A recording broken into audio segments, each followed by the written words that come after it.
की आमच्या सरकारचं पहिलं वर्ष आहे, अजून 4 वर्ष आहे. 29ला परत हा प्रश्न तुम्ही मला विचारायचा.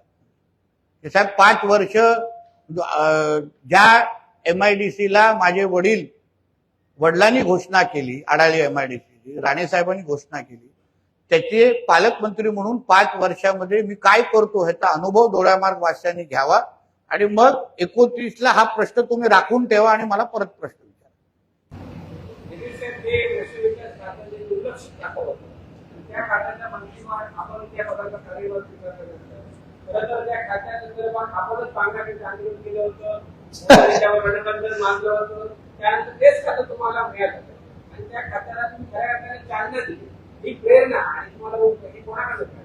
एक लक्षात घ्या, विरोधी पक्षामध्ये काम करत असल्याचे फायदे आहेत.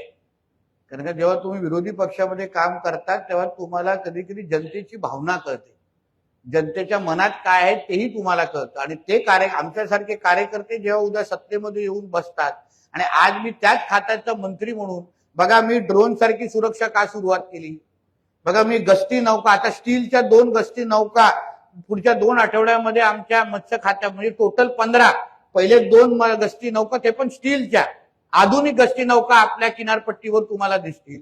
हे निर्णय मी का घेऊ शकलो, कारण मी स्वतःचे आंदोलन केलेलं आहे.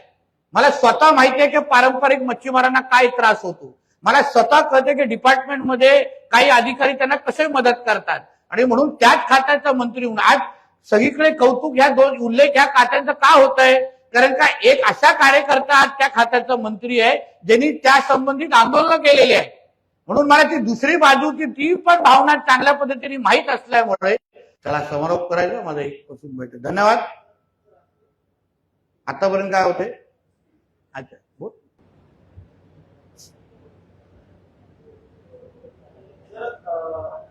असं म्हणतात की नारायण राणे यांचे चिरंजीव याला पाकिस्तानी त्याला पाकिस्तानी म्हणतात, ते मोहन भागवत यांना पाकिस्तानी म्हणतात का?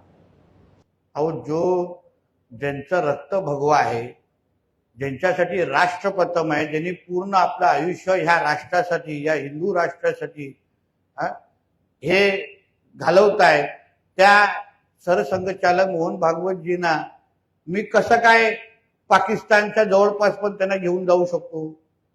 पण तुमचा मालक जो मातुश्रीच्या 3ऱ्या माळ्यावर बसलेला आहे त्याला पाकिस्तान एजंट म्हटलं तर चुकीचं ठरणार नाही.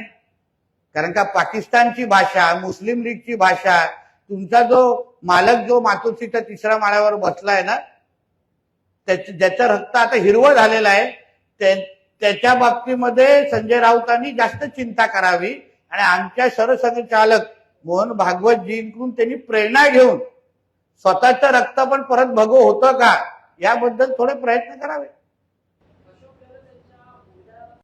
काय काय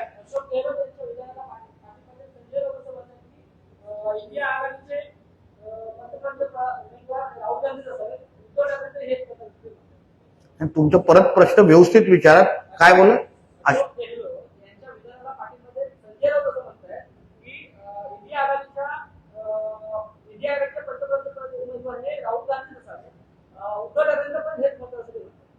हो, पण ते पगार तर उद्धव ठाकरेकडून घेतात ना.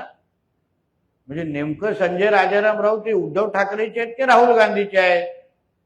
पगार कोणाकडून आणि बोनस दुसऱ्याकडून असा तर प्रकार नाही ना.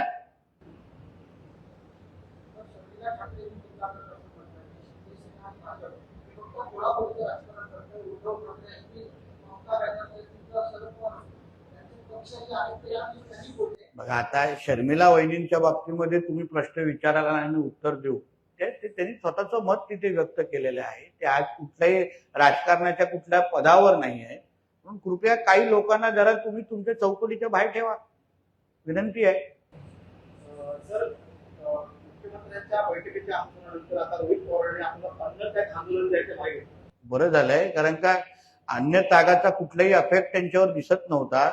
मी ऐकलं होतं की त्यांना बर्गर आणि फ्राईज खायची सवय आहे, म्हणून उगाच अन्नत्यागाच्या निमित्ताने स्वतःच्या शरीराला अडचण घेऊ नये.